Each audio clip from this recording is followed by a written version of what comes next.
काय जाणू वेद आम्ही आगमाचे भेद, एक रूप तुझे मनी धरुनी राहिलो चिंतनी. कोठे अधिकार नाही रानट विचार, एक रूप तुझे मनी धरुनी राहिलो चिंतनी. तुका म्हणे दिना नुपेक्षावे नारायणा, एक रूप तुझे मनी धरुनी राहिलो चिंतनी. महायोग पीठे तटे भीमरथ्याम वरम पुंडरीकाय दातु मुनींद्रे. समागत्य तिष्ठम तमानंद कंदम परब्रह्मलिंगम भजे पांडुरंगम. श्री पंढरीशापतीत पावना, श्री पंढरीशा पतित पावना. श्री पंढरीशा पतित पावना. श्री पंढरीशा पतित पावना. एक विज्ञापना पायापाशी, एक विज्ञापना पायापाशी. विज्ञापना पायापाशी, एक विज्ञापना पायापाशी. श्री पंढरीशा पतित पावना. श्री पंढरीशा पतित पावना. श्री पंढरीशा पतित पावना. श्री पंढरीशा पतित पावना. एक विज्ञापना पायापाशी, पायापाशी एक विज्ञापना पायापाशी. आपणा पायापाशी, पायापाशी एक विज्ञापना पायापाशी.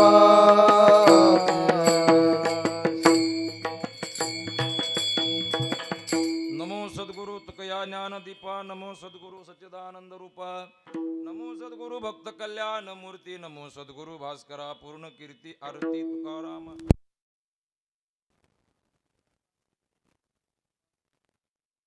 पुरुषार्थ जळी दगडा सहित वया तारियेल्या जैशाला या धन्य तुकोबा समर्थ जेनी केला हा पुरुषार्थ. सेवे लागी, सेवे लागी,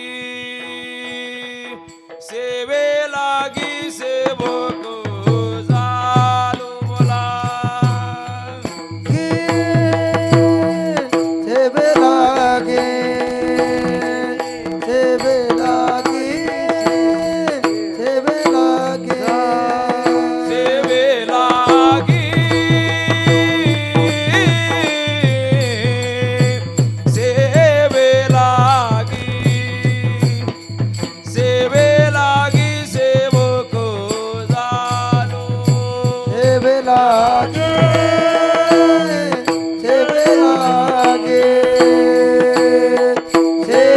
लागी सेवक झालो तुमच्या लागलो निज चरणा तुमच्या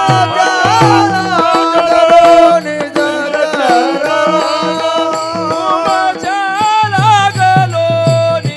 चरणा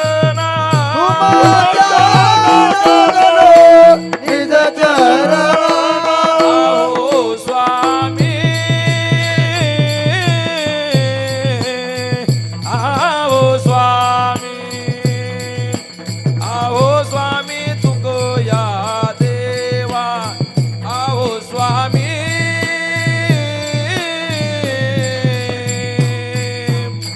आहो स्वामी आहो स्वामी तुक या देवा आहो स्वामी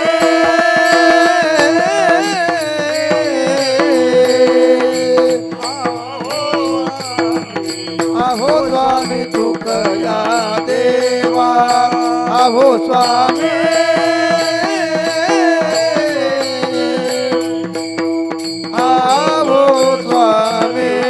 आहो स्वामी तुकया देवा सेवे लागी सेवक झालो तुमच्या लागलो निज चरणा तुमच्या लागलो निज चरणा तुमच्या लागलो निज चरणा देवे लागी सेवक झालो तुमच्या लागलो निज चरणा तुमच्या लागलो निज चरणा तुमच्या लागलो निज चरणा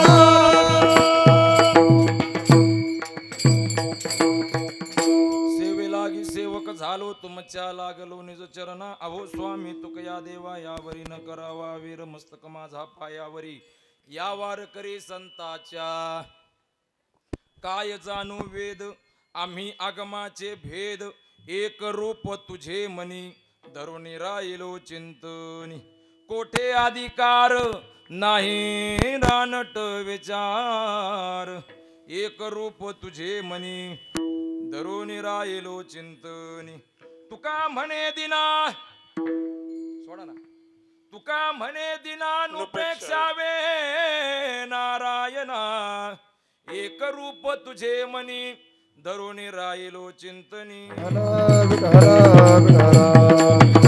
हरा विठ्ठल विठ्ठल विठ्ठल हरा विठ्ठल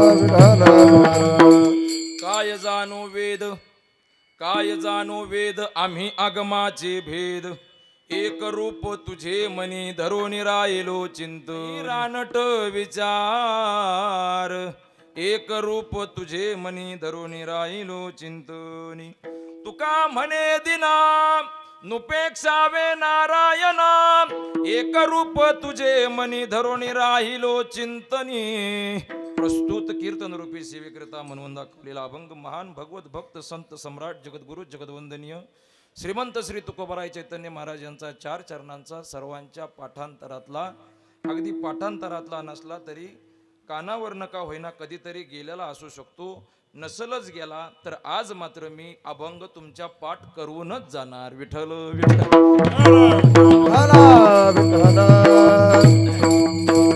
विठ्ठल अभंग सरळ साधा सोपा अभंगामध्ये जास्त काय गुह्यताना चांगले वाटतायत पण ह्या 33 वर्षापर्यंत पोचण्यासाठी या मंडळाने फार खटाटोप केला असू शकतो फार परिश्रम घेतले असते विषय कसा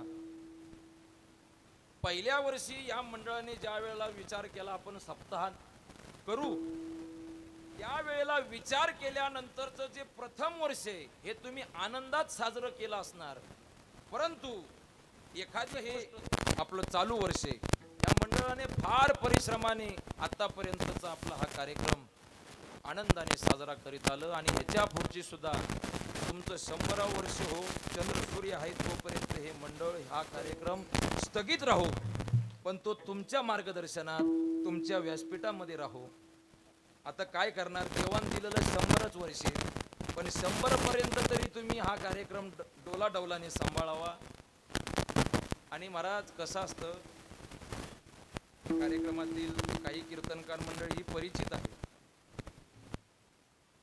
ओमकार भाऊनी फोन केल्याच्या नंतर कार्यक्रमाची तारीख आपण दिली.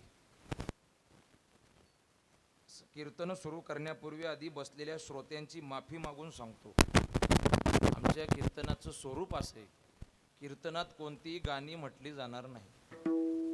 अभंग जो घेतलेला आहे त्याला अनुसरून काही प्रमाणं असतील, ती प्रमाणं देखील सांप्रदायिक पद्धतीनंच म्हटली जातील. आता ह्याच्या व्यतिरिक्त जर कोण काही डोक्यात घेऊन आला असेल, म्हणजे मुंगळा वगैरे काही, तर तुम्ही चहा पिऊन या. पण कीर्तनात प्रमाणं ही संतांचीच असणार आणि ती सांप्रदायिक पद्धतीनंच म्हटली जाणार. आणि ही परंपरा असल्यामुळं कसं आहे, सध्याचं पारमार्थिक जे काही चालू आहे, बाबा तुम्ही सिद्धबेटात राहिले, आळंदी ही भूमी संतांची आहे. नुसती आळंदीच नाही, ही महाराष्ट्र भूमी संतांची आहे. या महाराष्ट्र भूमीमध्ये सामान्य माणसं जन्माला आली नाही, सामान्य सत्पुरुष जन्माला आले नाहीत, सामान्य संत जन्माला आले नाहीत. एक लक्षात घ्या, ह्या भूमीने काय दिलं, या भूमीने काय दिलं हे जर बघायचं असेल तर इतिहासाची पानं उघडून पहा.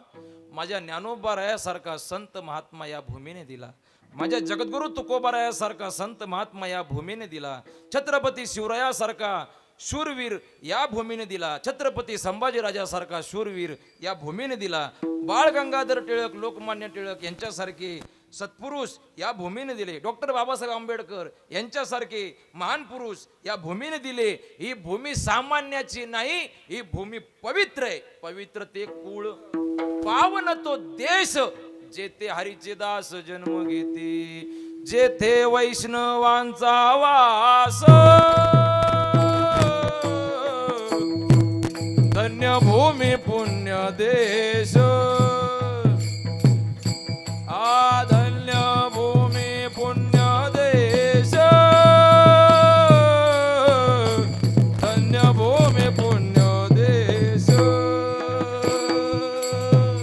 जेथे वैष्णवाचा वास, धन्य भूमी पुण्य देश,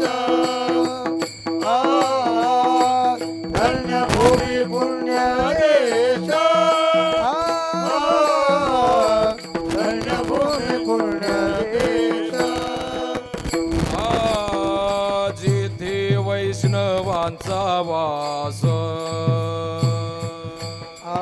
जेथे वैष्णवाचा वास, धन्य भूमी पुण्य देश, धन्य भूमी पुण्य देश. जेथे वैष्णवांचा वास, धन्य भूमी पुण्य देश, धन्य भूमी पुण्य देश, धन्य भूमी पुण्य देश. जेथे वैष्णवाचा वास, धन्य भूमी पुण्य देश, धन्य भूमी पुण्य देश, धन्य भूमी पुण्य देश.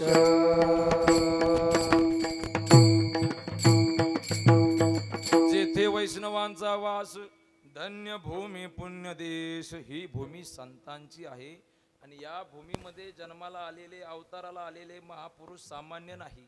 त्यातले एक जगद्गुरु श्री संत तुकोबाराय चैतन्य महाराज, आणि त्यांचा हा अभंग आजच्या सेवेसाठी म्हणून दाखवला. अभंगाचं मूळ किंबहुना अभंगाचा थोडक्यात जर परिचय द्यायचा म्हटला तर असा, काय जाणो वेद आम्ही आगमाचे भेद. जगद्गुरु तुकोबाराया देवाशी संवाद साधत असताना देवाला स्वतःविषयीची माहिती देतात. काय करतात? स्वतःविषयीची माहिती. माझं काही व्यक्तिगत स्वरूप आहे पारमार्थिक, ते त्यांनी त्यांच्या समोर सांगितलं असणार की बाबा यांचं व्याख्यान चांगलं आहे, यांचं गायन चांगलं आहे, म्हणजे ते गातात, सांगतात चांगले, असं काहीतरी त्यांनी माझी ओळख सांगितली असणार. बरं, ती ओळख सांगत असताना माझ्या मनामध्ये किंबहुना माझ्याविषयी भगवंताप्रती काय भाव असू शकतो हे देखील त्यांनी त्यातून सांगितलं असणार. तसं जगद्गुरु तुकोबाराया स्वतःची ओळख भगवंताला सांगतात. देवा, तुला काय माझ्याविषयी वेगळं सांगायची गरज नाही, पण माझ्या मनात तुझ्याविषयी काय आहे आणि मी कशा पद्धतीचा आहे हे मी तुला आज सांगतो. देवा ऐक, काय जाणो वेद आम्ही आगमाचे भेद. देवा, मी काही वेदशास्त्र जाणत नाही. कोण सांगतंय? तुम्ही जरा पुढं सारखा, पुरुष वर्ग सारखा पुढं, आणि फक्त पायाने सारखा, तोंडाने सरकू नका. या पुढं सारखा, सारखा पटकन. तुकोबाराय सांगतात, देवा मी काही वेदशास्त्र जाणत. कोण म्हणतं? तुकोबाराय सांगतात, मी काही देवा वेदशास्त्र जाणत नाही. एक लक्षात घ्या, पहिल्या चरणापासून भावार्थाला चालू करतो, अभंग निरूपण सुरू करतो. तुकोबाराय सांगतात, देवा मी वेदशास्त्र जाणत नाही, पण शास्त्र सांगतं काय? 5वा वेद म्हणजेच तुकोबाराय. मग हे काय? आपण नाण्याच्या 2 बाजू राहतात ना. तुमच्या खिशात जी नाणी असतील त्याला किती बाजू आहेत? 2. तसंच आहे. तुकोबाराय सांगतात, देवा मी काही वेदशास्त्र जाणत नाही. तुकोबाराय सांगतात, मी वेद जाणत नाही. शास्त्र सांगतं 5वा वेद म्हणजेच तुकोबाराय. एक लक्षात घ्या. मग तुकोबाराय असं का म्हणतात? तुकोबाराय असं म्हणण्यामागचं एकमेव कारण आहे तुकोबारायांच्या अंगी असलेला नम्र भाव. काय? नम्र भाव. उदाहरणार्थ, एखाद्या साधकाने ज्ञानेश्वरी मुखोद्गत केली. काय केली? ज्ञानेश्वरी मुखोद्गत केली. ओळखायचा कसा? कसा ओळखायचा? तो बोलू लागला तरी साक्षात ज्ञानोबाराय दिसावेत. एखाद्या साधकाने तुकोबारायांचा पूर्ण गाथा मुखोद्गत केला, ओळखावा कसा? ओळखायचा कसा? त्याने अभंग म्हणायला सुरुवात केल्याच्या नंतर साक्षात जगद्गुरु तुकोबारायाने समोर दिसावं, पांडुरंगाने त्या कीर्तनामध्ये त्या भजनात डोलावं. ही अवस्था किंबहुना हे जाणवलं का समजायचं हा कोणतरी साधू महात्मा. आता ऐका, दुसरा अजून एक गोष्ट अशी, एखाद्याने ज्ञानेश्वरी मुखोद्गत केली, तुकोबारायाचा गाथा मुखोद्गत केला, ओळखावा कसा? साधू ओळखणं कठीण आहे. काय? साधू ओळखाय कठीण आहे. याचं कारण असं, साधू संत हे कुठेही तुम्हाला भेटत नाही. मुळात ही पदवी असे महाराज, याच्यासाठी फार कष्ट आहेत. ऐकताना लय चांगलं वाटतं. ज्ञानोबाराया, श्री संत ज्ञानोबाराया, श्री संत तुकोबाराया, ही जी संत पदवी लागली, ही संत पदवी ऐकताना गोड वाटती, पण ती ज्या वेळेला त्यांनी अनुभवलं, ती मिळवण्यासाठी जे त्यांनी कष्ट केले ते मात्र फार कठीण आहेत. ज्ञानोबारायला लोकांनी तेव्हा एका टायमाचं अन्न खाऊ दिलं नाही नीट, नाही, पण आज पंचपक्वान्नाचं ताट आहे 2 टाइम. जगद्गुरु तुकोबारायला लोकांनी नीट जगू दिलं नाही, नीट खाऊ दिलं नाही. आज काय वैभव आहे? आज ज्ञानोबारायाचा एक अभंग एका कीर्तनकाराने पाठ केला आणि तो कीर्तनात सादर केला का 40,000चं पाकिट आहे. एका तुकोबाराय महाराजांचा एक अभंग एखाद्या कीर्तनकाराने पाठ केला. नवे तर मी एका आमच्या गुरुवर्यांकडनं असं ऐकलं. काय ऐकलं? पुंडलिक महाराज आनंदाने आणि प्रेमाने सांगतात कीर्तनात. काय सांगतात? ते सांगतात असं की म्हणले, कीर्तनकाराने आज 2 अभंग जरी पाठ केले तरी तो 4 चाकाच्या गाडीतनं फिरतो. अभंग किती पाठ आहेत आणि गाडीची चाक किती आहेत?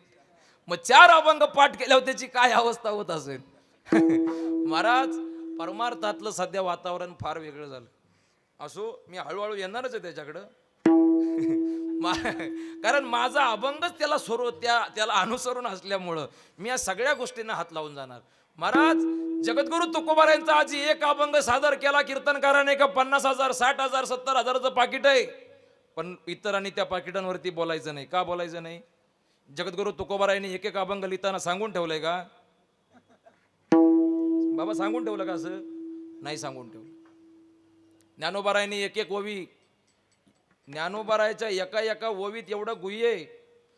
हे गुह्य अभ्यासण्यासाठी अभ्यास करणं भाग आहे.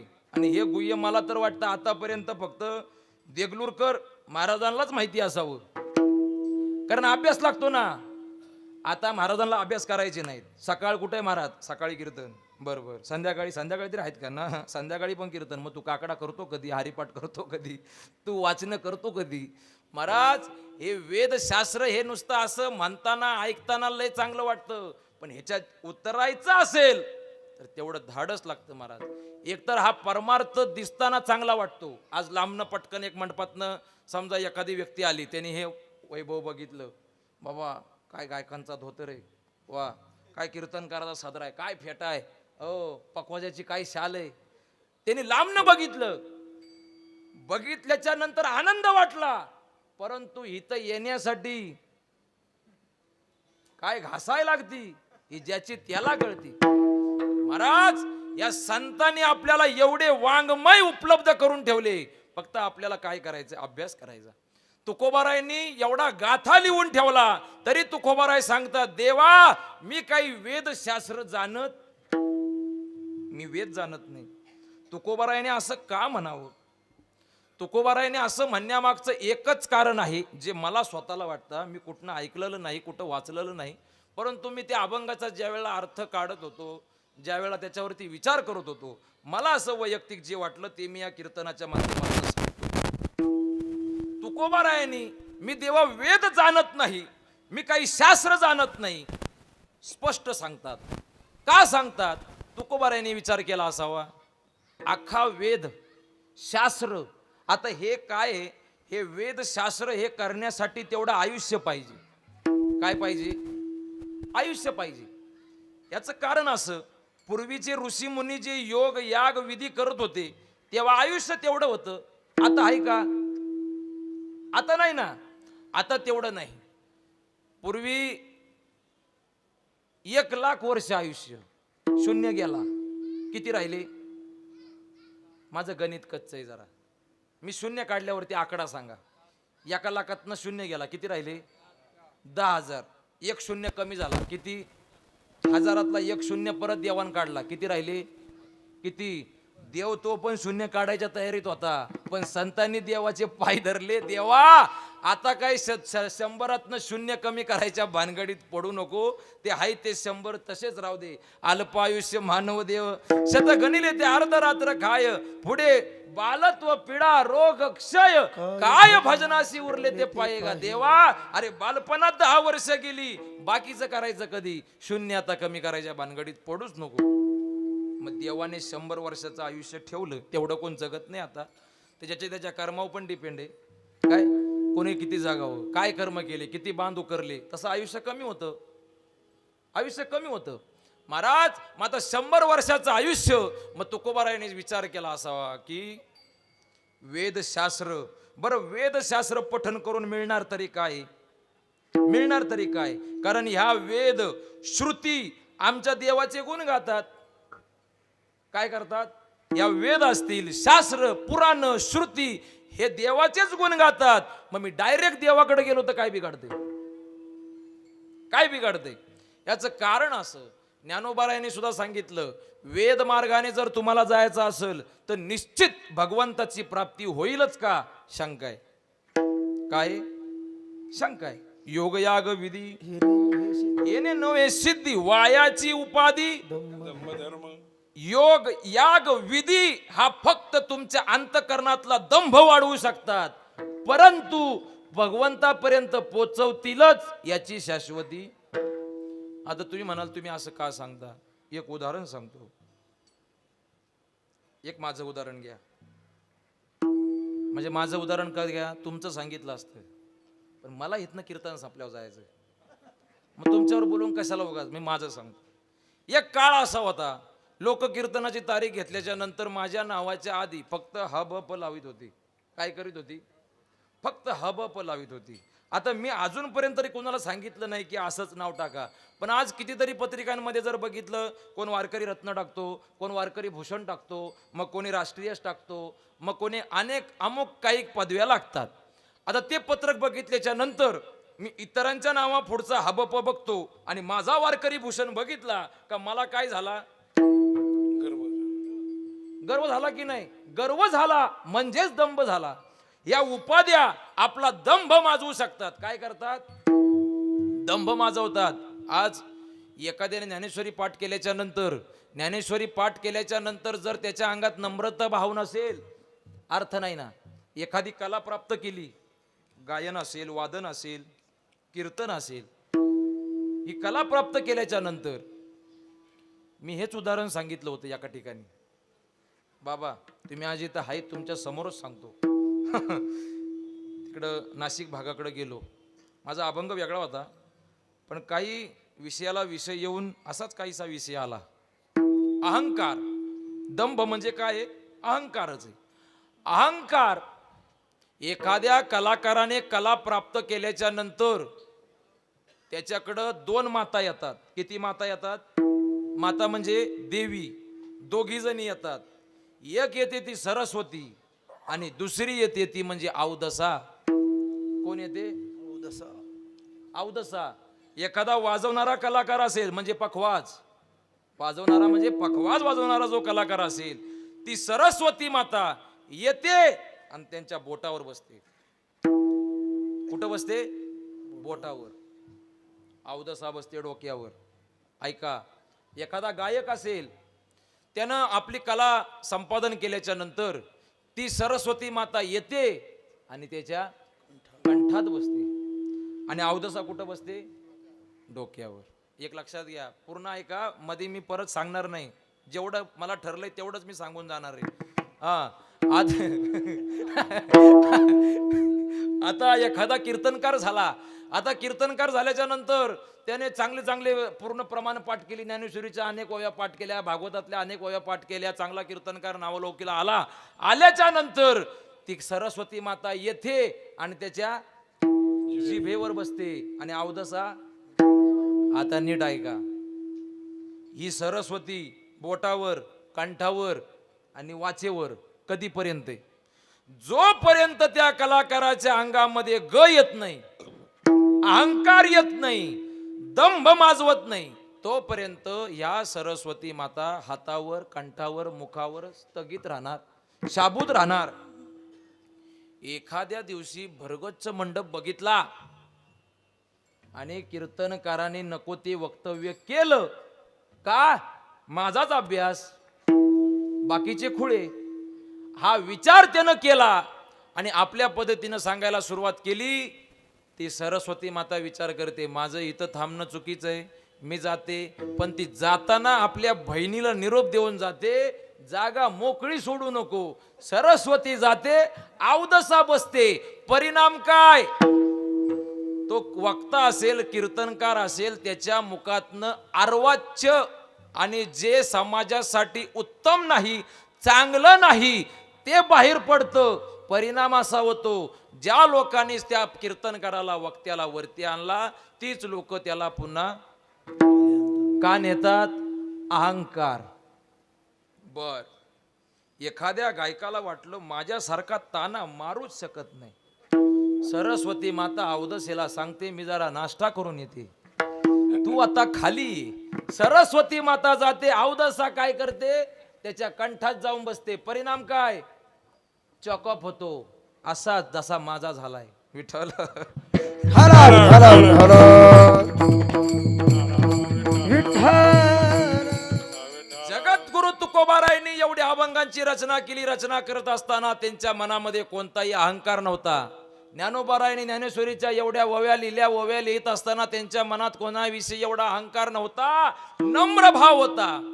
ऐका, आता अवदसा येते, नम्रता येते. या संतांच्या अंगामध्ये नम्रता भाव होता.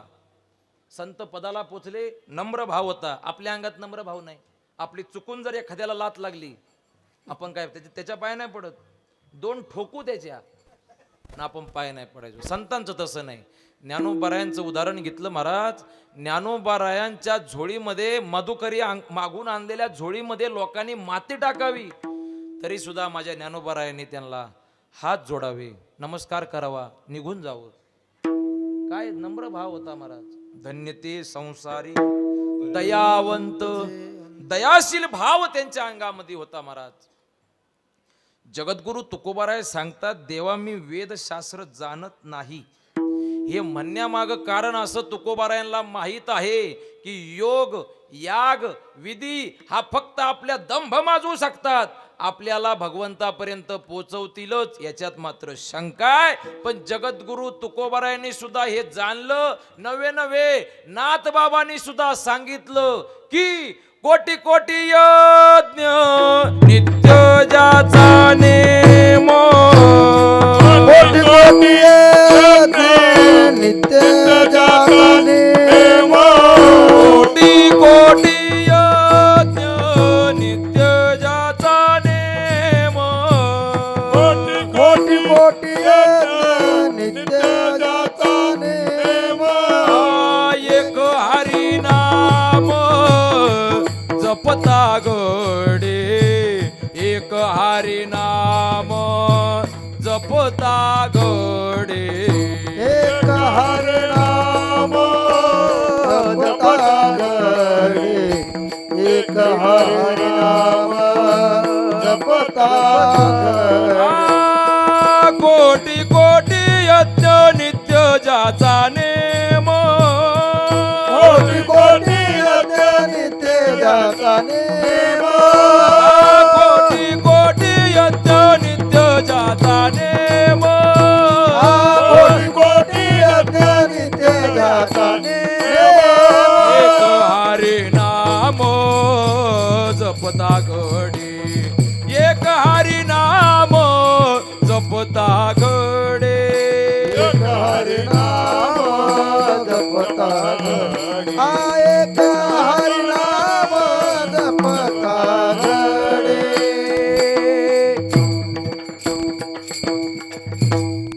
नाथबाबांनी सांगितलं, कोटी कोटी यज्ञ केल्याच्या नंतर जेवढं पुण्य मिळतं तेवढं एका हरिनामाने मिळतं. तुकोबारायाने विचार करावा, काय गरज आहे कोटी कोटी यज्ञ करायची? मग योगाला विचारावं तर योग कुणाची स्तुती करतो? तर योग भगवंताची स्तुती करतो. शास्त्रांना विचारावं तुम्ही कुणाच्या स्तुती करता? तर शास्त्राने सांगावं मी त्या एका नारायणाची स्तुती करते. श्रुतीला विचारावं तू कुणाची स्तुती करते? श्रुतीने सांगावं मी भगवंताची स्तुती करते. तुकोबारायाने विचार केला, यांच्या नादी लागण्यापेक्षा मी डायरेक्ट जातो ना. महाराज तुकोबारायासारखं बुद्धी चातुर्य कुणाकडे नाही महाराज, एक लक्षात घ्या. तुकोबारायांचे एवढे सारे अभंग आहेत, प्रत्येक अभंग जर तुम्ही प्रेमाने नीट विचार करून वाचला तर जगद्गुरु तुकोबारायांच्या प्रत्येक अभंगामध्ये संसारिकाला सुद्धा उपदेश आहे, साधूला सुद्धा उपदेश आहे, विचारवंताला सुद्धा उपदेश आहे, आणि जो कर्मठ लोक आहे त्यांच्यासाठी सुद्धा तुकोबारायांनी आपली मत आपले विचार त्या अभंगातनं मांडून ठेवलेले आहेत. तुम्ही म्हणाल काय मनाला येईल ते बोलून जायचं का? म्हणजे मंडळ तुम्हाला देणार आहे म्हणून तुम्ही काही सांगायचं का? महाराज तुकोबारायांनी स्वतःच्या अभंगातून तुम्ही संसार करत असताना कशा पद्धतीने करावा हे सुद्धा सांगितलं. पैसा मिळवल्याच्या नंतर तो कसा मिळवावा हे सुद्धा सांगितलं. जोडून या धनभूत व्यवहार, जोडून या धनभूत व्यवहार, जोडून या धनभूत व्यवहार, जोडून या धनभूत व्यवहार, उदास विचारे वेच करी, उदास विचारे वेच करी, उदास विचारे वेच करी, उत्तमाची गती तो एक पावेन, उत्तमाची गती तो एक पावेन, उदास विचारे वेच करी, उदास विचारे वेच करी, उदास विचारे वेच करी, उत्तमाची गती तो एक पावेन, उत्तमाची गती तो एक पावेन, जोडून या धन उत्तम व्यवहार, जोडून या धन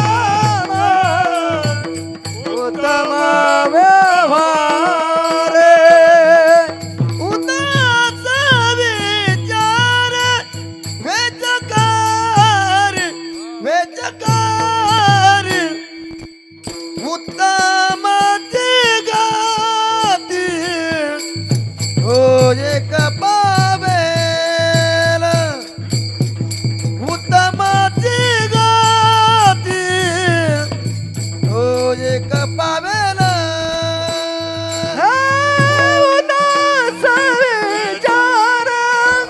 वेचकारी वेचकारी उत्तमाची गती तुकोबाराय सांगतात देवा मी काही वेदशास्त्र जाणत कोण म्हणतं तुकोबाराय सांगतात मी काही देवा वेदशास्त्र जाणत नाही.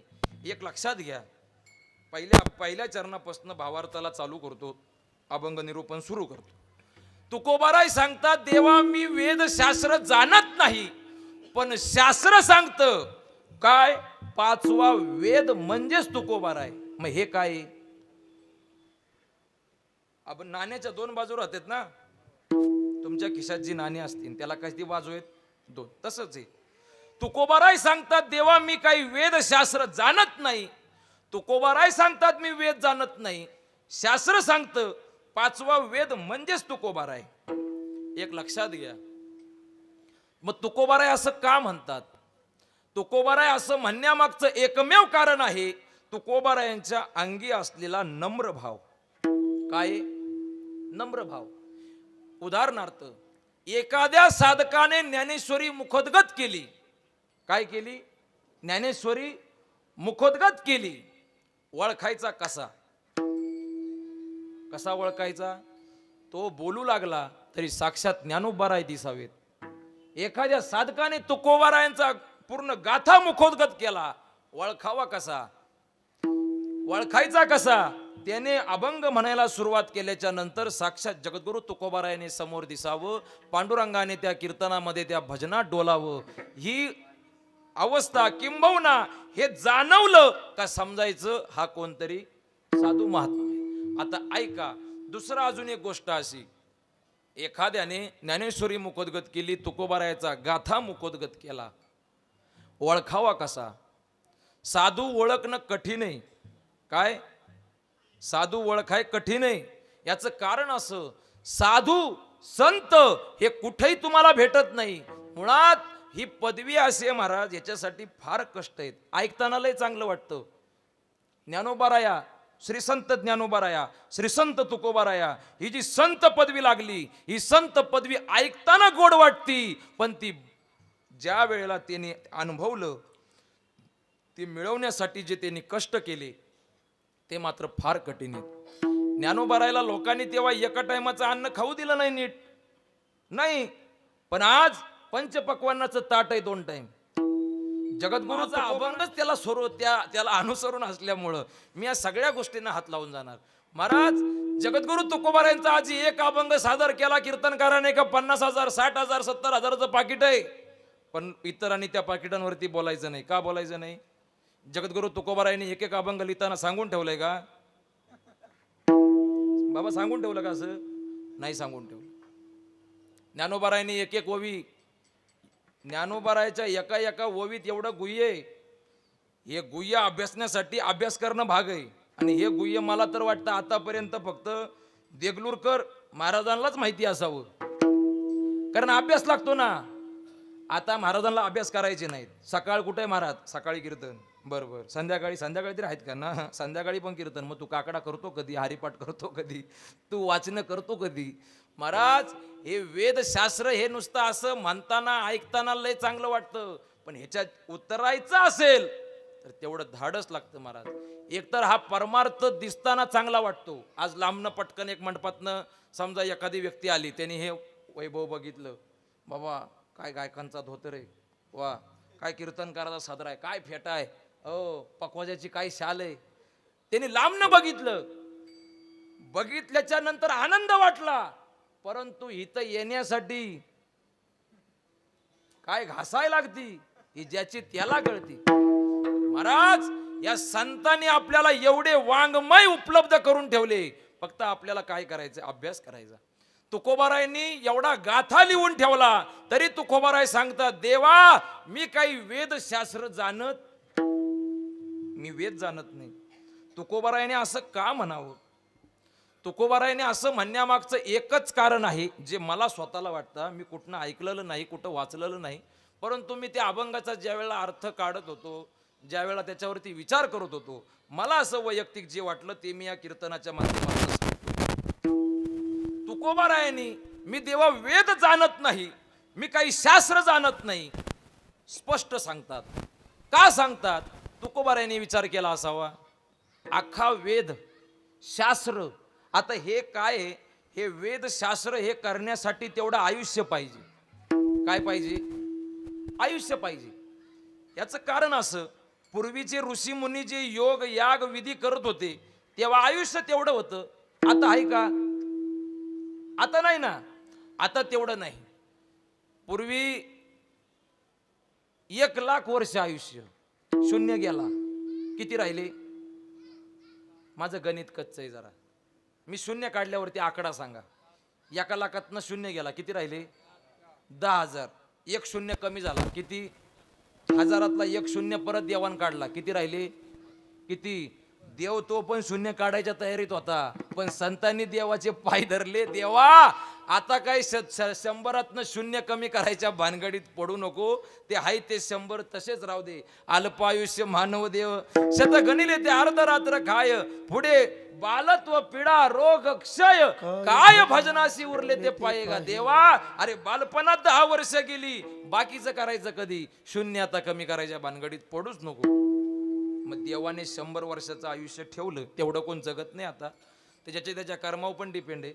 काय कोणी किती जागावं, काय कर्म केले, किती बांध उकरले, तसं आयुष्य कमी होतं. आयुष्य कमी होतं महाराज. मग आता 100 वर्षाचं आयुष्य.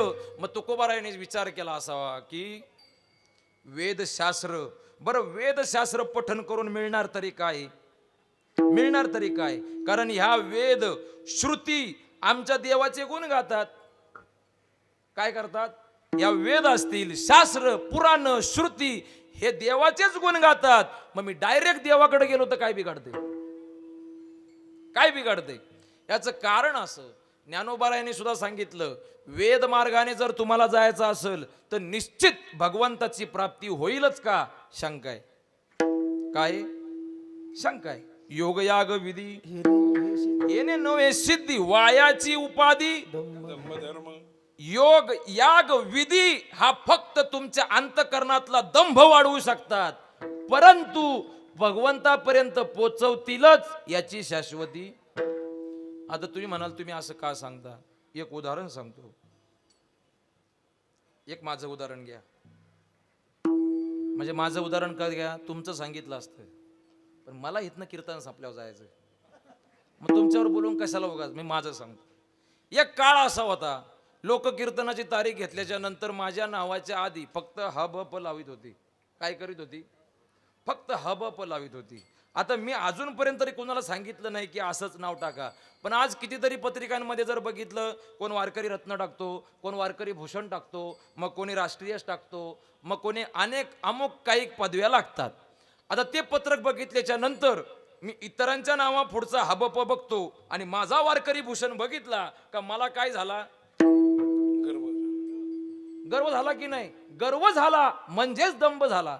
या उपाध्या आपला दंभ माजवू शकतात. काय करतात? दंभ माजवतात. आज एखाद्याने ज्ञानेश्वरी पाठ केल्याच्या नंतर, ज्ञानेश्वरी पाठ केल्याच्या नंतर जर त्याच्या अंगात नम्रता भाव नसेल, अर्थ नाही ना. एखादी कला प्राप्त केली, गायन असेल, वादन असेल, कीर्तन असेल, ही कला प्राप्त केल्याच्या नंतर मी हेच उदाहरण सांगितलं होतं एका ठिकाणी. बाबा तुम्ही आज इथं आहेत, तुमच्या समोरच सांगतो. तिकडं नाशिक भागाकडे गेलो. माझा अभंग वेगळा होता, पण काही विषयाला विषय येऊन असाच काहीसा विषय आला. अहंकार. दंभ म्हणजे काय? अहंकारच आहे. अहंकार. एखाद्या कलाकाराने कला प्राप्त केल्याच्या नंतर त्याच्याकडं 2 माता येतात. किती माता येतात? माता म्हणजे देवी. 2 जणी येतात. एक येते ती सरस्वती आणि दुसरी येते ती म्हणजे अवदसा. कोण येते? अवदसा. अवदसा.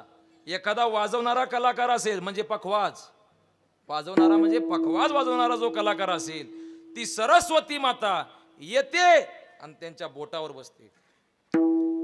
कुठं बसते? बोटावर. अवदसा बसते डोक्यावर. ऐका, एखादा गायक असेल, त्यानं आपली कला संपादन केल्याच्या नंतर ती सरस्वती माता येते आणि त्याच्या कंठात बसते. आणि अवदसा कुठं बसते? डोक्यावर. एक लक्षात घ्या, पूर्ण ऐका, मध्ये मी परत सांगणार नाही. जेवढं मला ठरलंय तेवढंच मी सांगून जाणार आहे. आता एखादा कीर्तनकार झाला.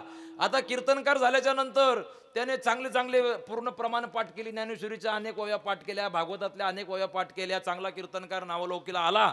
आल्याच्या नंतर ती सरस्वती माता येते आणि त्याच्या जिभेवर बसते. आणि अवदसा, आता नीट ऐका, ही सरस्वती बोटावर, कंठावर आणि वाचेवर कधीपर्यंत? जोपर्यंत त्या कलाकाराच्या अंगामध्ये ग येत नाही, अहंकार येत नाही, दंभ माजवत नाही, तोपर्यंत या सरस्वती माता हातावर, कंठावर, मुखावर स्थगित राहणार, शाबूत राहणार. एखाद्या दिवशी भरगच्च मंडप बघितला आणि कीर्तनकाराने नको ते वक्तव्य केलं का? माझाच अभ्यास, बाकीचे खुळे, हा विचार त्यानं केला आणि आपल्या पद्धतीनं सांगायला सुरुवात केली. ती सरस्वती माता विचार करते, माझं इथं थांबणं चुकीचं आहे, मी जाते. पण ती जाताना आपल्या बहिणीला निरोप देऊन जाते, जागा मोकळी सोडू नको. सरस्वती जाते, अवदसा बसते. परिणाम काय? तो वक्ता असेल, कीर्तनकार असेल, त्याच्या मुखातनं अर्वाच्य आणि जे समाजासाठी उत्तम नाही, चांगलं नाही, ते बाहेर पडतं. परिणाम असा होतो, ज्या लोकांनी त्या कीर्तनकाराला, वक्त्याला वरती आणला, तीच लोक त्याला पुन्हा का नेतात? अहंकार. बर, एखाद्या गायकाला वाटलं माझ्यासारखा ताना मारूच शकत नाही. सरस्वती माता अवदसेला सांगते, मी जरा नाश्ता करून येते, तू आता खाली ये. सरस्वती माता जाते, अवदसा काय करते? त्याच्या कंठात जाऊन बसते. परिणाम काय? चॉकअप होतो, असा जसा माझा झालाय. विठ्ठल हर हर हर विठ्ठल. जगद्गुरु तुकोबारायांनी एवढ्या अभंगांची रचना केली. रचना करत असताना त्यांच्या मनामध्ये कोणताही अहंकार नव्हता. ज्ञानोबारायांनी ज्ञानेश्वरीच्या एवढ्या ओव्या लिहिल्या. ओव्या लिहित असताना त्यांच्या मनात कोणाविषयी एवढा अहंकार नव्हता, नम्र भाव होता. ऐका, आता अवदसा येते, नम्रता येते. या संतांच्या अंगामध्ये नम्रता भाव होता. संत पदाला पोचले, नम्र भाव होता. आपल्या अंगात नम्र भाव नाही. आपली चुकून जर एखाद्याला लात लागली, आपण काय त्याच्या पाय नाही पडत, दोन ठोकू त्याच्या, आणि आपण पाय नाही पडायचो. संतांचं तसं नाही. ज्ञानोबारायांचं उदाहरण घेतलं महाराज. ज्ञानोबारायांच्या झोळीमध्ये, मधुकरी मागून आणलेल्या झोळीमध्ये लोकांनी माती टाकावी, तरी सुद्धा माझ्या ज्ञानोबारायांनी त्यांना हात जोडावे, नमस्कार करावा, निघून जावं. काय नम्र भाव होता महाराज. धन्य ते संसारी दयावंत, दयाशील भाव त्यांच्या अंगामध्ये होता महाराज. जगद्गुरु तुकोबाराय सांगतात, देवा मी वेदशास्त्र जाणत नाही. हे म्हणण्यामाग कारण असं, तुकोबारायांना माहीत आहे की योग, याग, विधी हा फक्त आपल्या दंभ माजवू शकतात, आपल्याला भगवंतापर्यंत पोचवतीलच, याच्यात मात्र शंका आहे. पण जगद्गुरु तुकोबारायांनी सुद्धा हे जाणलं. नवे नवे नाथबाबांनी सुद्धा सांगितलं की कोटी कोटी यज्ञ नित्य ज्याचा नेम, कोटी कोटी यज्ञ नित्य ज्याचा नेम, कोटी कोटी यज्ञ नित्य ज्याचा नेम, कोटी कोटी यज्ञ नित्य ज्याचा नेम. एक हरी नाम जपता गडे, एक हरी नाम जपता गडे, एक हरि नाम जपता गडे, एक हरि नाम जपता गडे. कोटी कोटी यज्ञ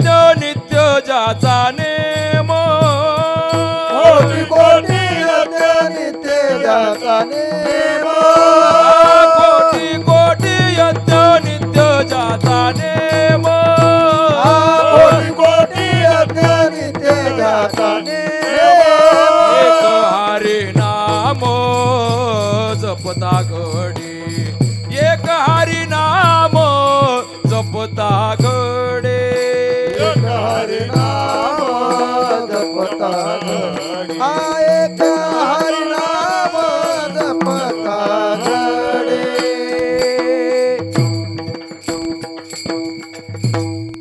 नाथबाबांनी सांगितलं कोटी कोटी यज्ञ केल्याच्या नंतर जेवढं पुण्य मिळतं तेवढं एका हरिनामाने मिळतं. तुकोबरायाने विचार करावा, काय गरज आहे कोटी कोटी यज्ञ करायची? मग योगाला विचारावं तर योग कुणाची स्तुती करतो? तर योग भगवंताची स्तुती करतो. शास्त्रांना विचारावं तुम्ही कुणाच्या स्तुती करता? तर शास्त्राने सांगावं मी त्या एका नारायणाची स्तुती करते. श्रुतीला विचारावं तू कुणाची स्तुती करते? श्रुतीने सांगावं मी भगवंताची स्तुती करते. तुकोबरायाने विचार केला यांच्या नादी लागण्यापेक्षा मी डायरेक्ट जातो ना. महाराज तुकोबरायासारखं बुद्धी चातुर्य कुणाकडे नाही महाराज. एक लक्षात घ्या, तुकोबरायांचे एवढे सारे अभंग आहेत. प्रत्येक अभंग जर तुम्ही प्रेमाने नीट विचार करून वाचला तर जगद्गुरु तुकोबरायांच्या प्रत्येक अभंगामध्ये संसारिकाला सुद्धा उपदेश आहे, साधूला सुद्धा उपदेश आहे, विचारवंताला सुद्धा उपदेश आहे आणि जो कर्मठ लोक आहे त्यांच्यासाठी सुद्धा तुकोबरायांनी आपली मत आपले विचार त्या अभंगातनं मांडून ठेवलेले आहेत. तुम्ही म्हणाल काय मनाला येईल ते बोलून जायचं का? म्हणजे मंडळ तुम्हाला देणार आहे म्हणून तुम्ही काही सांगायचं का? महाराज तुकोबरायांनी स्वतःच्या अभंगातून तुम्ही संसार करत असताना कशा पद्धतीने करावा हे सुद्धा सांगितलं.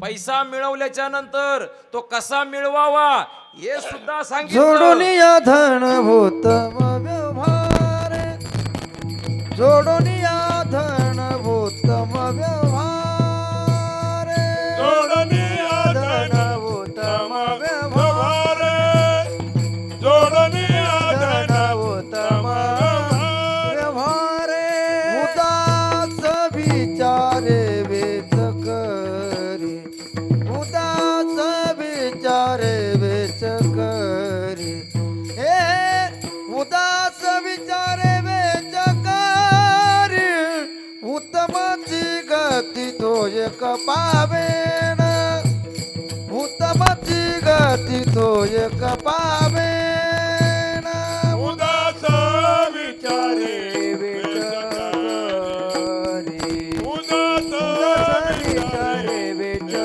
करी उदास उदास विचारे वेच करी उत्तमाची गती तो एक पावेन उत्तमाची गती तो एक पावेन जोडून या धन उत्तम व्यवहार जोडून या धन उत्तम व्यवहार उदास विचार वेचकार वेचकार उत्तमाची गती हो एक पावेल उत्तमाची गती हो एक पावेल उदास विचार वेचकारी वेचकारी उत्तमाची गती हो एक पावेल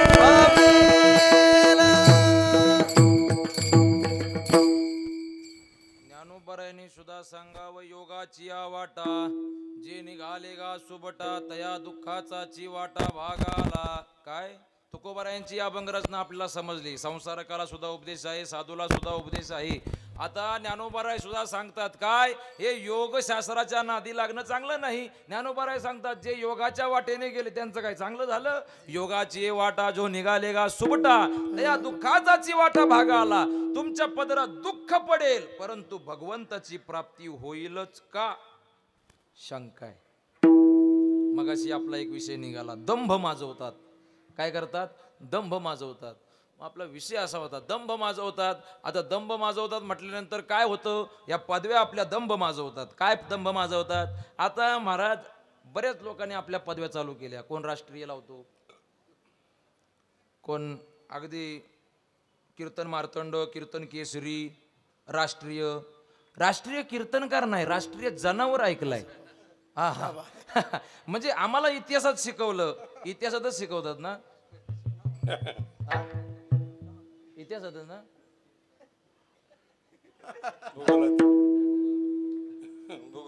हा हा आज सगळी शाळा आठवली. महाराज ज्या वेळेला शाळेत होतो त्यावेळेला आम्हाला सरांनी सांगितलं, काय सांगितलं, राष्ट्रीय पक्षी कोण आहे. मॅडमनी सांगितलं राष्ट्रीय प्राणी कोण आहे, वाघ. बर, राष्ट्रीय कीर्तनकार कोण आहे, हे मात्र कुठल्या शिक्षकाने अजूनपर्यंत शिकवलं नाही ना. आमच्या संप्रदायाने कुणाला सांगितलं की बाबा ह्यो राष्ट्रीय, हे ज्यानं त्यानं आपापल्या पद्धतीने लावलं. मग अशा पदव्या लावल्याच्या नंतर आम्ही लोक सरळ मंडपात येत नाही. अशा पदव्या एकदा लागल्या का आम्ही लोक सरळ मंडपात येत नाही. आमची मग जॅकेट, त्याची क्वालिटी, पेन सगळं हाय क्वालिटी होतं. मग आम्ही एकदम ताट रुबाबात. याचं कारण असं, अहंकार, दंभ, जो हा संत वर्गाने ठेवला नाही. या महाराष्ट्रामध्ये जन्माला आलेले जेवढे साधू पुरुष आहेत महाराज, यांचा स्वभाव नम्र आहे. राजा शिवछत्रपती सामान्य नाही. ऐका, राजा शिवछत्रपती सामान्य नाही. म्हणजे मी हे सांगतोय म्हणजे तुम्हाला वाटलं असं आता मी दुसरं काहीतरी चालू करतोय. नाही, मी फक्त एक सांगतोय उदाहरण. राजा शिवछत्रपती म्हणजे सामान्य नाही. हिंदवी स्वराज्याची स्थापना केली त्या देवतेने. काय, स्वराज्याची स्थापना केली. स्थापना करीत असताना एका जातीचे, एका पंथाचे नव्हते. अनेक जातीचे, अनेक धर्माचे, अनेक पंथाचे लोक या राजाने एकत्र केले आणि हिंदवी स्वराज्याची स्थापना झाली. परंतु एवढं सगळं धर्मभेद लोकांमध्ये असताना सुद्धा एवढी लोक एकत्र टिकवणारा आतापर्यंत फक्त एकच राजा, तो म्हणजे छत्रपती शिवराय, छत्रपती संभाजी राजे. यांच्या नंतर दुसरं कोणी झालं नाही आणि होणार. हा झाला पहिला मुद्दा. दुसरा मुद्दा, महाराष्ट्राच्या या सरकारामध्ये, आतापर्यंत झालेल्या सरकारामध्ये शेतकऱ्याचं पूर्ण कर्जमाफी करणार एकच सरकार, ते म्हणजे जगद्गुरु तुकोबाराय. विठ्ठल विठ्ठल.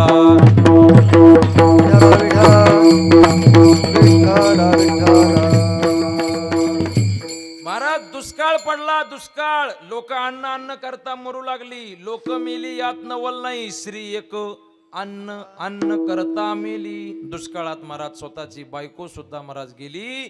तुकोबारायांनी त्याचं दुःख ठेवलं नाही. महाराज ही जनता, हे बाकीचे लोक अन्न पाण्या वाचून मरू नयेत म्हणून तुकोबारायांनी काय केलं, स्वतःकडे असलेली लोकांची सगळी कागदपत्र कर्जाची इंद्रायणीच्या त्या डोहामध्ये बुडवून टाकली महाराज, आणि जाहीर केलं कर्जमाफीचं. महाराज पहिलं सरकार शेतकऱ्याचं पूर्ण कर्ज माफ करणार. आतापर्यंत झालं नाही आणि पुढची अपेक्षा सोडून द्या. विठ्ठल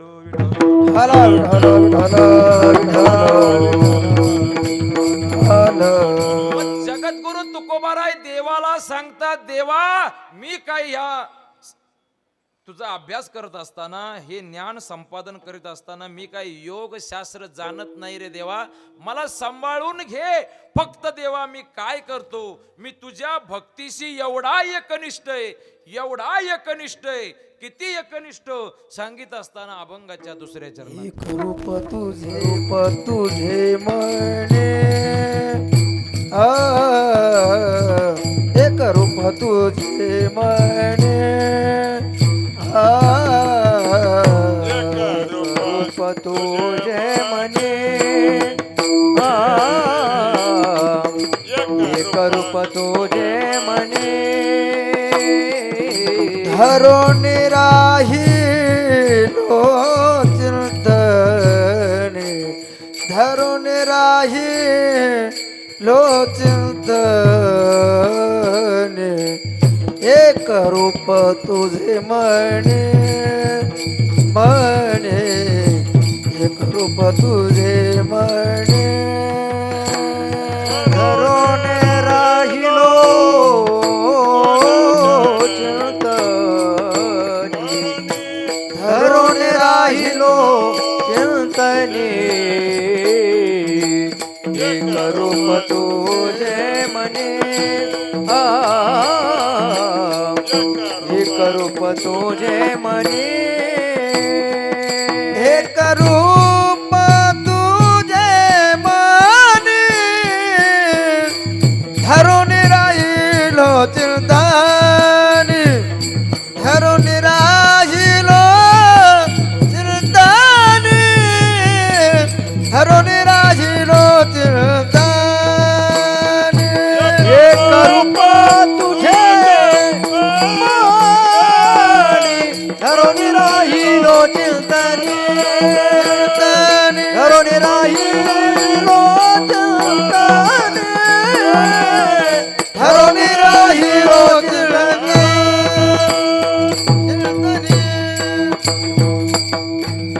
तुकोबारायांनी सांगतात की देवा मी कशा पद्धतीनं तुझी भक्ती करतो एक रूप तुझे मनी धरून राहिलो चिंतनी देवा फक्त तुझं हे रूप माझ्या मनामध्ये मी साठवून ठेवलं आणि त्या रूपाशी मी एकरूप होऊन त्या पद्धतीनं मी माझी भक्ती करीत आहे.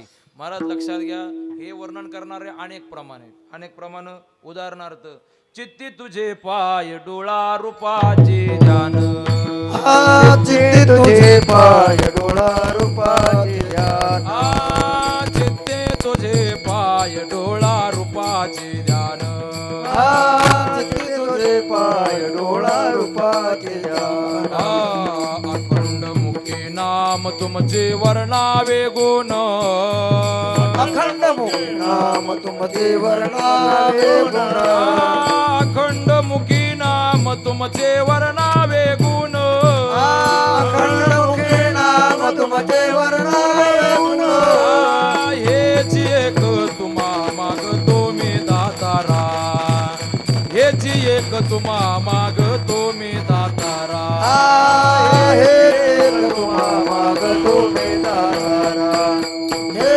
एक तुम्हा मागतो मी दातारा देवा तुझं रूप कुठे माझ्या चित्तात आहे माझे चित्त तुझे पायी माझे चित्त तुझे पायी राहे ऐसे करे काई राहे ऐसे करे काई धरोनिया बाई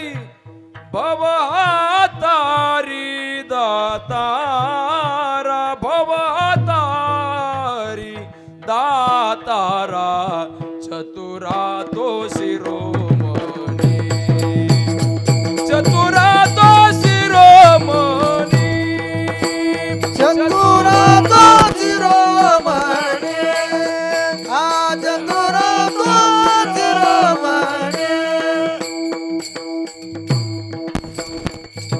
कुठल्या भगवंताला तुकोबारायांनी मनात ठेवलं तर जो या देवाचाही देव त्या भगवंताला तुकोबारायांनी मनात ठेवलं जो देवांचा सुद्धा देव आहे भगवान पांडुरंग परमात्मा त्या भगवंताशी तुकोबाराय सांगतात मी देवा तुझं रूप माझ्या मनामध्ये साठवून ठेवलेलं आहे एक धरिला चित्ती आम्ही रखुमाईचा पती आम्ही रखुमाईचा पती आम्ही रखुमाईचा पती एक धरिला चित्ती आम्ही रखुमाईचा पती आम्ही रखुमाईचा पती आम्ही रखुमाईचा एक धरला चित्ती आम्ही रखुमाईचा पती आम्ही रखुमाईचा पती आम्ही रखुमाईचा पती एक धरला चित्ती आम्ही रखुमाईचा पती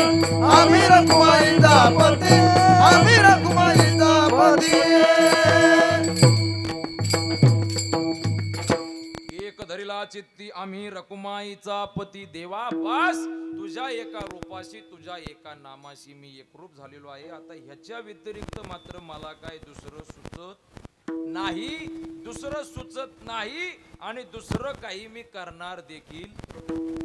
कारण बाकीचं काही कर्म करण्यासाठी योग याग विधी करण्यासाठी अधिकार पाहिजे आणि तो मात्र माझ्याकडं तुकोबराय सांगतात. कोठे अधिकार नाही रानट विचार देवा मी रानटी आहे हे कोण सांगत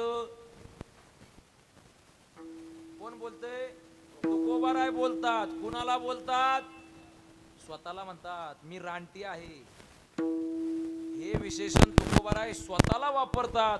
एक विचार करा हे विशेषण तुकोबरायांना शोभणार नाही. मग तुकोबराय रानटी अधिकार नाही किंवा ह्या प्रकारातली विशेषणं कुणासाठी वापरतात मी थोडा वेळ विचार केला तेव्हा मला असं वाटलं ते मी सांगतो. तुकोबरायांचा हा अभंग पाहिल्याच्या नंतर यातलं जे दुसरं चरण आहे एक रूप तुझे मनी धरोणी राहिलो चिंतनी बस याच प्रमाणात तुकोबराय बसतात. मग कोठे अधिकार नाही रानट विचार याच्यात तुकोबराय बसत नाही का बसत नाही. मग ह्याच्यात कोण बसतं तर जो असा जीव की जो भक्तिशास्त्र याच्या पासून विलिप्त आहे भगवंताशी ज्याचा काडी मात्र संबंध नाही अशांसाठी तुकोबराय ही विशेषण वापरत असावीत. नाहीतर तुकोबराय रानटी स्वतःला का बरं म्हणून घेतील तसं म्हणून सुद्धा घेतील. कारण ते भगवंताशी ज्या वेळेला बोलतात कसे माहितीये एखाद्या आपल्यापेक्षा जेव्हा वरिष्ठ असतो तेव्हा त्याच्या समोर बोलताना सावधतेने बोलावं लागतं. महाराज काय करावं लागतं सावधतेने बोलावं लागतं. जरा जपून बोलावं लागतं जरा जपून राहावं लागतं. एखाद्या मोठ्या माणसाशी बोलत असताना चपाट चपाट बोलून चालत नाही. विचार करून बोलावं लागतं. मग ज्या वेळेला तुकोबराय देवाशी संवाद साधत होते तुकोबरायांकडे बुद्धिचातुर्य असल्यामुळे तुकोबराय देवाला सांगतात की देवा मी रानटे मला काहीच कळत नाही. मला फक्त माझ्या मनात काय आहे तुझ्या विषयीची श्रद्धा तुझ्या विषयीचा भक्तिभाव बास बाकी मी काही जाणत नाही. आता रानट कुणाला म्हणतात हे तुम्हाला काही वेगळं सांगायची गरज आहे का. रानटी म्हणजे कोण जो असा जीव जो जनमानसापासून लांब जंगल अरण्यात राहतो त्याला कोण म्हणायचं. मग तुकोबराय ह्याच्यात बसतात का काय नाही. तुकोबराय भंडारा डोंगरा गोरडेश्वराच्या डोंगरावर कायमस्वरूपी जनमानसापासून लांब राहून भक्ती केली. याचं कारण असं जनमानसामध्ये राहून भक्ती ज्या वेळेला करतो ना आपण त्यावेळेला आपल्याला डाग लागण्याची शक्यता जास्त आहे. काय डाग लागण्याची शक्यता जास्त राहते. किंबहुना नवे त्या पद्धतीची भक्ती आपल्याकडून घडेलच असं नाही. आज देखील कितीतरी साधक मंडळी भंडारा डोंगरावरती जाऊन साधना करतात तुकोबरायचा गाथा. माझे गुरुवर्य हरिभक्त परायण गाथामूर्ती देवेंद्र बुवा निराळकर आज जगद्गुरु तुकोबरायचा गाथा संपूर्ण मुखोद्गत आहे. ज्ञानेश्वरी मुखोद्गत आहे. हे घरात राहून होत नाही महाराज याच्यासाठी साधना करावी लागते. या संत मंडळींनी सुद्धा अशाच प्रकारची काही साधना केली असणार पण ती जनमानसात राहून नाही. ती आपल्या जनमानसापासून लांब राहून ही भगवंताची भक्ती केली. आणि ही भक्ती करीत असताना त्या असलेल्या ठिकाणामध्ये त्या जंगलातल्या ठिकाणाला आपला देव मानला. आपल्या गळ्यातील टाळाला देव मानला. विठ्ठल टाळ विठ्ठल दिंडी विठ्ठल टाळ म्हटले म्हणून एक लक्षात घ्या. आता इथं हा टाळ ठेवला एक लक्षात घ्या. मंडळाला सुद्धा सांगतो अशीच एक घोडी अजून घ्यायला लागली तरी चालेल पण एक घोडी कोपऱ्यावर ठेवायची आणि त्यालाच टाळ अडकवून ठेवायची. दुसरी गोष्ट ते नाही जमलं एक चांगलं आसन एका कोपऱ्यात ठेवा आणि तिथेच टाळ ठेवायची. टाळ असे कुठेही अस्ताव्यस्त पडता कामा नये, कारण जगद्गुरु तुकोबाराय सांगतात टाळ कोण आहे? विठ्ठल आहे. दिंडी, कितीतरी लोक दिंडीला निघाले, पताका असतात, पताका असतात, केळी केळी केळी, वेफर वेफर वेफर, आलं दिंडी पताका बाजूला, पहिलं वेफराव धावते. अरे विठ्ठल टाळ आहे, विठ्ठल दिंडी आहे, ते असं कुठेही पडून चालत नाही महाराज. आज हा मृदुंगराज आहे, हा मृदुंगराज सामान्य नाही. या चामड्यातनं बोल बाहेर काढायचे हे कठीण आहे, नुसते बोल नाही. आज हा मृदुंगराजाची एवढी ताकद आहे महाराज. जर विठ्ठल विठ्ठल भजन चालू झालं आणि जर ते नीट पद्धतशीर असेल तर ते पखवाजातनं सुद्धा विठ्ठल विठ्ठल नीट येतं. फक्त वाजवणारं शुद्धीत पाहिजे. विठ्ठल हॅलो विठ्ठल,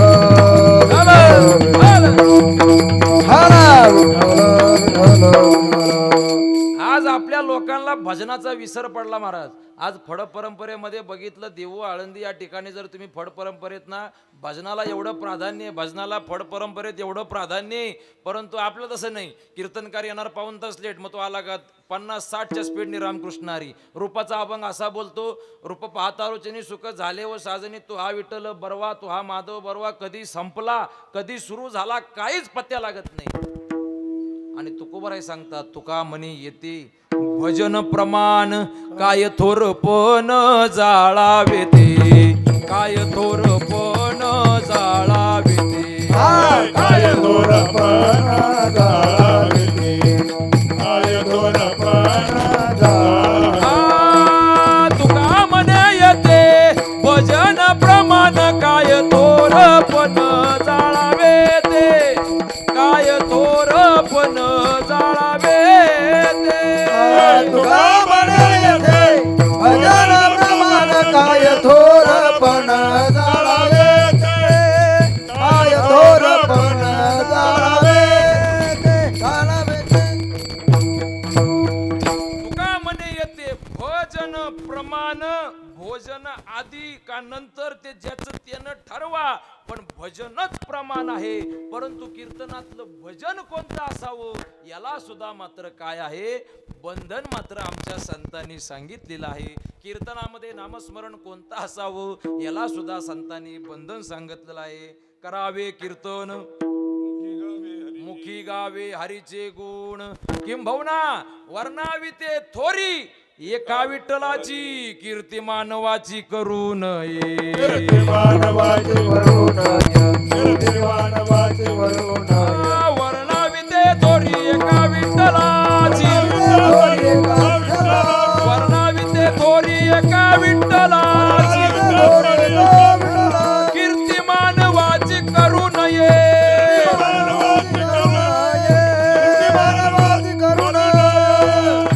कितीतरी प्रमाण आहेत, कितीतरी प्रमाण आहेत. काय वर्णाविते थोरी एका विठ्ठलाची, कीर्ती मानवाची करू नये.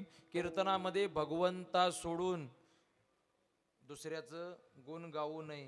गुण गायाचंच असेल तर बस, फक्त भगवंताचं गायाचं, दुसऱ्याचं गुण गायाचं नाही. जर गायाचं असेल कीर्तनकाराला तर त्यानं ज्ञानेश्वर माऊली झाल्याच्या नंतर मंडळाला विनंती करून 5-10 मिनिटं वाढवून घेणे आणि नंतर सांगणे. परंतु कीर्तनामध्ये ज्ञानेश्वर माऊली होईपर्यंत तरी इतरांचे गुण गाऊ. कीर्तनाची परंपरा ही सांगितली जाते. माझ्या नाथबाबांनी सुद्धा ही कीर्तनाची परंपरा सांगून ठेवली. ऐशी कीर्तन महिमा आहे संतांच्या घरची. कैसी कीर्तन परंपरा आहे संतांच्या घरची, कैसी परंपरा आहे. नाथबाबांचं प्रमाण आहे. काय प्रमाण? भक्ती ज्ञान आहे, भक्ती ज्ञान विरहित इतरा गोष्टी न कराव्या, प्रेम भरे प्रेम भरे वैराग्याच्या युक्ती विवराव्या, जेणेकरून मूर्ती ठसावी अंतरी श्री हरीची. ऐशी कीर्तन महिमा आहे संतांच्या घराची, ऐशी कीर्तन महिमा आहे संतांच्या घराची. ऐशी कीर्तन महिमा आहे संतांच्या घराची, ऐशी कीर्तन महिमा आहे संतांच्या घराची. वारकरी प्रमाण आणि वारकरी चालीचा एवढा नाद आहे, कीर्तन जाग्यावर तयार होतं मला. बरं, ह्या कीर्तनाचा फायदा असा आहे, जर आता याच्यातला कुणाचा काळ जवळ आला असेल, कुणाचा काळ कळतो ना, काळ हा काळ कळतो ना? हा, मग एखाद्याचा काळ आला असेल ना, पण ह्या भजनाचा फायदा असा होतो की ते काळ सुद्धा आपल्याकडं येऊ शकत नाही, एवढा नामाचा या कीर्तनाचा महिमा आहे. बरं महाराज, तो काळ सुद्धा भगवंताच्या नामापासून दूर पळतो का? ही संतांनी फायदे सांगितलेत महाराज. भगवंताला एका प्रकारे भगवंताला मनात ठेवण्याचा हाच फायदा आहे की त्याचं काळ सुद्धा काही वाकडं करू शकत नाही. जर तो काळ आला, नामस्मरण चालू, पळून जातो. काय करतो? पळून जातो. माझ्या संतांनी सुंदर प्रमाण सांगितलं. कसा पळतो त्याचं वर्णन केलंय बरं का. दड दड दड दड दुडू दुडू दुडू दुडू दड दड दड दड दुडू दुडू दुडू दुडू दड दड दड दड दुडू दुडू दुडू दुडू दड दड दड दड दुडू दुडू दुडू पळ सुटला कळी काळा बापुड्या रे. बापुड्या रे. पळ सुटला कळी काळा बापुड्या रे. पळ सुटला कळी काळा बापुड्या रे. शिवनाम शीतळ मुखी सेविता का पडिया रे. शिवनाम शीतळ मुखी सेविता का पडिया रे. शिवनाम शीतळ मुखी सेविता का पडिया रे. शिवनाम शीतळ मुखी सेविता का पडिया रे. दड दड दड दड दुड दुड दुड दुड दुड दुड दुड. दड दड दुडू दुडू दुडू दड दड दड दड दुड दुड दुड दुड. दड दड दुडू दुडू दुडू. पळ सुटला कळी काळा बापुडिया रे. पळ सुटला कळी काळा बापुड्या रे. पळ सुटला कळी काळा बापुडिया रे. पळ सुटला कळी काळा बापुड्या रे. शिवनाम शीतळ मुखी सेविता का पडिया रे. शिवनाम शीतळ मुखी सेविता का पडिया रे. शिवनाम शीतळ मुखी सेविता का पडिया रे. शिवनाम शीतळ मुखी सेविता का पडिया रे. काळ सुद्धा आपल्यापासून दूर पळू शकतो. तुकोबाराय सांगतात, जगा काळ खाय आम्ही माथा दिला पाय. हा काळ सुद्धा आम्ही आमच्या अधीन केला. कशामुळं? एका भगवंताला मनामध्ये साठवून ठेवला. एका भगवंताशी आम्ही दृढ भाव ठेवला. सोमवारी एक, मंगळवारी एक, बुधवारी एक, मार्गशीर्षात एक. एकच एक धरीला चित्ती. महाराजांनी प्रमाण सांगितलं, एक धरीला चित्ती आम्ही रकुमाईचा पती. त्या एका भगवंताशी आम्ही दृढ भाव ठेवला. देवा, आम्ही रानट विचाराचे आहोत, बस आम्ही सामान्य भक्ती करू शकतो. आणि या संत मंडळींनी ही सामान्य भक्ती करत करत करत भगवंताला आपलासा केला. कारण भगवंत हा काय पाहतो तर भगवंत भक्ताचा भाव पाहतो. भगवंत भक्ताचा भाव पाहत असताना भगवंत त्या भक्ताच्या घरात किती भाव आहेत हे बघत नाही, भक्ताच्या अंतकरणात किती भाव आहे हे बघतो. अंतरीची घेतो गोडी पाये जोडी भावाचे. अंतरीची घेतो गोडी पाये जोडी भावाचे. देव सोयरा देव सोयरा. देव सोयरा दिनाचा दिनाचा. देव सोयरा देव सोयरा. देव सोयरा दिनाचा. अंतरची घेतो गोडी पाहे जोडी भावाचे. देव सोयरा देव सोयरा. देव सोयरा दिनाचा. देव सोयरा देव सोयरा. देव सोयरा दिनाचा. आईची घेतो गोडी पाहे जोडी बाबाची. अंतरची घेतो गोडी पाहे जोडी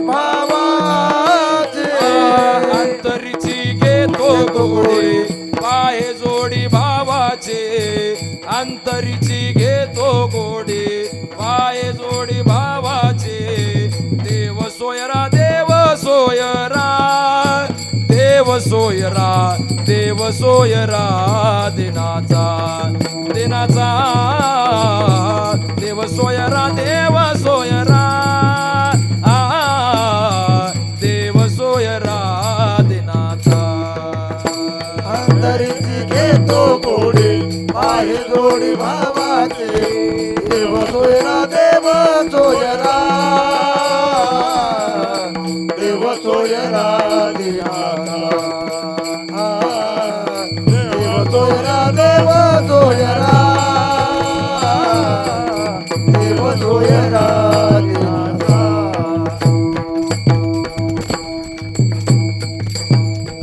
भगवंत काय पाहतो भक्ताच्या अंतकरणातील भाव पाहतो आणि तो भगवंत त्या भक्ताला आपलासा करीत असतो. म्हणून देवाची भक्ती करीत असताना हे निर्मळ भावाने करायची. भगवंताला अगदीच काय स्टँडर्ड क्वालिटी लागत नाही, फक्त अंतकरणातला भाव मात्र क्वालिटीचा असावा. त्याच्यामध्ये मात्र कोणती भेसळ नसावी. विदाऊट भेसळीचा केलेला परमार्थ हा भगवंतापर्यंत लवकर पोचत असतो हे लक्षात घ्या. मग तुकोबाराय सांगतात देवाला, देवा आम्ही रानट स्वभावाचे आहोत, आम्ही दीन आहोत, त्यामुळं काय कर देवा आम्हाला. महाराज नुसतं इथं तर रानटच म्हटलंय, काय काय ठिकाणी तर तुकोबारायनी स्वतःला कुत्रा म्हटलंय. कुत्रा काय म्हटलंय? भगवंताला सांगत असताना देवा मी कोण आहे सांगत असताना तुकोबाराय सांगतात तुझ्या दारीचा कुत्रा तुझ्या दारीचा कुत्रा तुझ्या दारीचा कुत्रा तुझ्या दारीचा आ नको मोकलू दातारा नको मोकलू दातारा नको मोकलो दातारा नको मोकलो दातारा नको मोकलो दातारा नको मोकलो दातारा आ धरले द्वारात धरले द्वारात धरले द्वारात धरले द्वारात आ नको उठो उगवू हात नको उठो उगवू हात धरून उठवू हात नको धरून उठवू हात नको धरून उठवू हात नको धरून हात आ धरले द्वारात धरले द्वारात धरले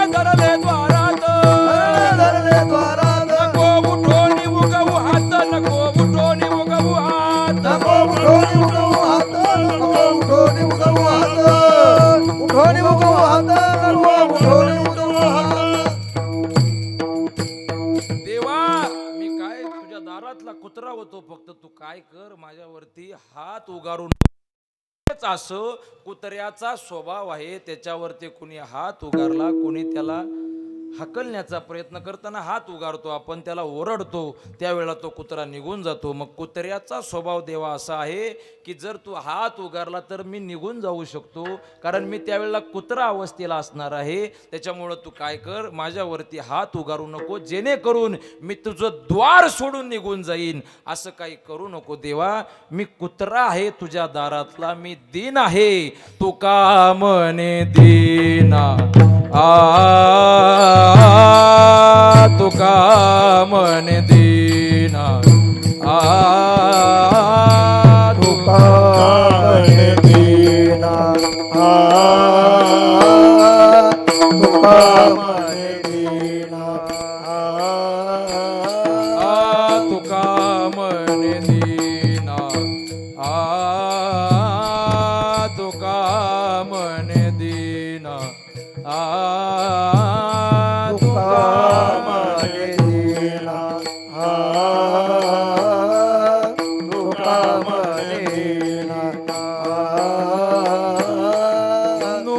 नुपेक्षावे नारायणा नुपेक्षावे नारायणा एक रूप तुझे मनी एक रूप तुझे मनी नुपेक्षावे नारायणा नुपेक्षावे नारायणा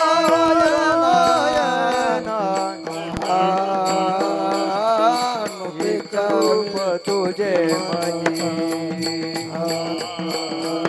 एक रूप तुझे मनी तुका मने दीना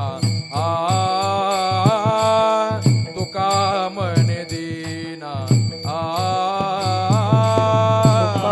मन देना तुका मन देना अनुपेक्षावे नारायणानुपेक्षावे नारायणा एक रूप तुझे मनी एक रूप तुझे मनी नुपेक्षावे नारायणा नुपेक्षावे नारायण एक रूप तुझे मनी एक रूप तुझे मन धरो निराहिलो चिंतनी धरो धरो निराहिलो चिंतनी चिंतनी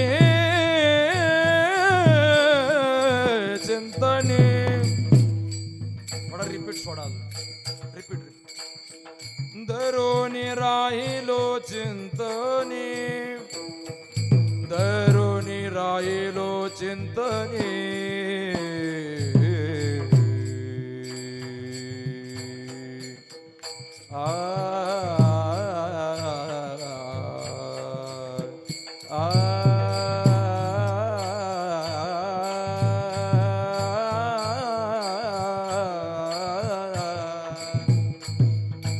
हरे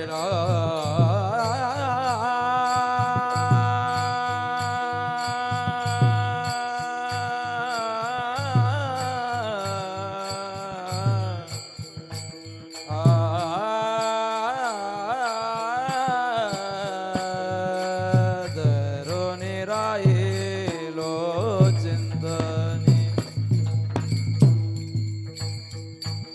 धरोनी राहिलो चिंतनी चिंतनी चिंतनी धरोनी राहिलो धरुनि राहिलो चिंतने धरुनि राहिलो चिंतने धरुनि राहिलो चिंतने धरुनि धरुनि राहिलो धरुनि राहिलो धरुनि राहिलो चिंतनी धरुनि धरुनि राहिलो चिंतनी धरुनि राहिलो चिंतनी धरुनि राहिलो धरुनि राहिलो चिंतनी धरुनि राहिलो चिंतनी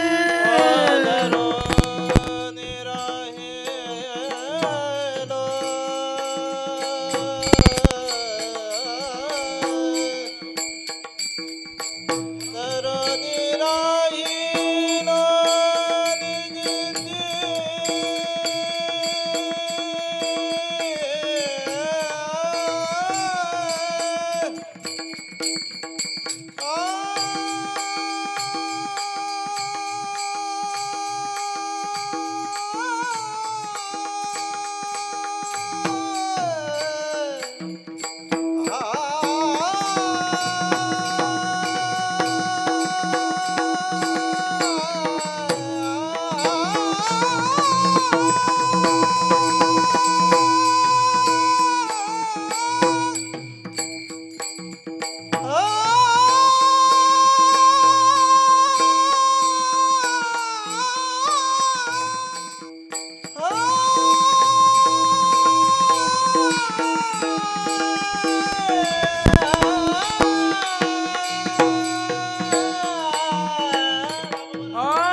दीनान उपेक्षावे नारायणा एक रूप तुझे मनी धरून राहिलो चिंतनी. त्या एका भगवंताचं रूप जगद्गुरु तुकोबारायांनी मनामध्ये साठवलं. कोणत्या भगवंताचं रूप जगद्गुरु तुकोबारायांनी मनामध्ये साठवलं? त्या भगवंताचं एकदा सर्व प्रेमाने भजन करा. विठोबा रखुमाई हो बार कुमार विठोबा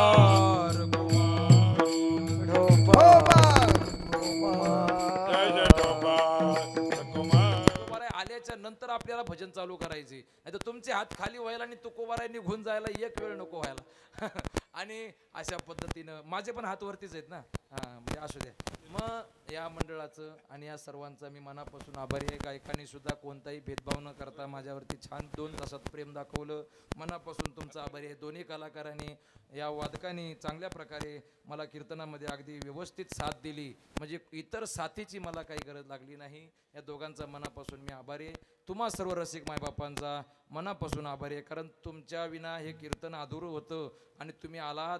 तुमचा सर्वांचा मनापासून आभारी आहे. तुकाराम तुकाराम तुकाराम तुकाराम.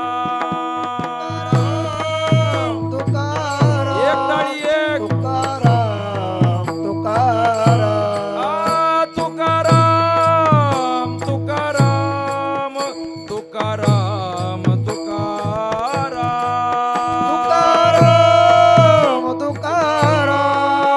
तुकाराम तुकाराम तुकाराम तुकाराम तुकाराम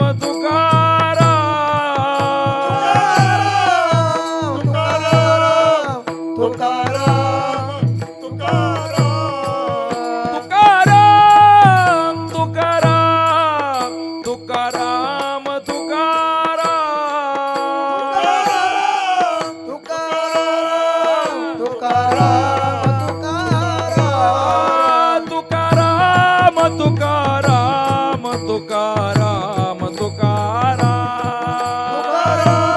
तुकाराम तुकाराम तुकाराम तुकाराम तुकाराम तुकाराम तुकाराम तुकाराम तुकाराम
सर्व वादक मंडळी आणि या कार्यक्रमाचं नियोजन करणारे सर्व अध्यक्ष उपाध्यक्ष खजिनदार सेक्रेटरी सर्वांचा ओमकार भाऊ तुम्ही इथपर्यंत आमंत्रित केलात, तुमचा मनापासून आभारी आहे. तसंच कार्यक्रमासाठी आज विशेष असं उपस्थित असलेले आमच्या रायगडचं भूषण असणारे आमचे दिनेश महाराज वाडीकर यांचं हे यूट्यूब चॅनेल आहे आणि ते सुद्धा आज या ठिकाणी उपस्थित राहिले. दादांचा मनापासून आभारी आहे. त्यांचं विशेष असं मला कौतुक आहे. त्यांचे जे वडील आहेत, त्यांचे जे पिताश्री, हे स्वतः एक अधिकारी पुरुष आहे बरं का बाबा. पद्मनाभ संप्रदायातील ते एक अधिकारी व्यक्ती आहे आणि त्यांचे ते चिरंजीव आहेत. आणि मी आतापर्यंत बघितलेला पहिला असा कीर्तनातला यूट्यूबर आहे की ज्याच्या गळ्यात माळ आहे. आणि महाराज हे सामान्य नाही. आणि या यूट्यूबच्या आधारे सर्वांपर्यंत प्रत्येकाच्या घराघरात जाऊन पोचलेले आमचे हे आदरणीय हरिभक्तपरायण दिनेश महाराज वाडीकर, तुमचा सुद्धा मनापासून आभारी आहे. सर्व श्रोता वर्गाच्या चरणी नतमस्तक होतो, जगद्गुरु तुकोबाराच्या चरणी नतमस्तक होतो आणि माझी आजची सेवा इथेच संपली हे मी जाहीर करतो. विठ्ठल जय जय विठ्ठल, जय विठ्ठल जय जय जय विठ्ठल जय जय विठ्ठल. बोलिलेले पुरे विडे बा पुढे उतरे हा नाही विचारिला अधिकारने आपुला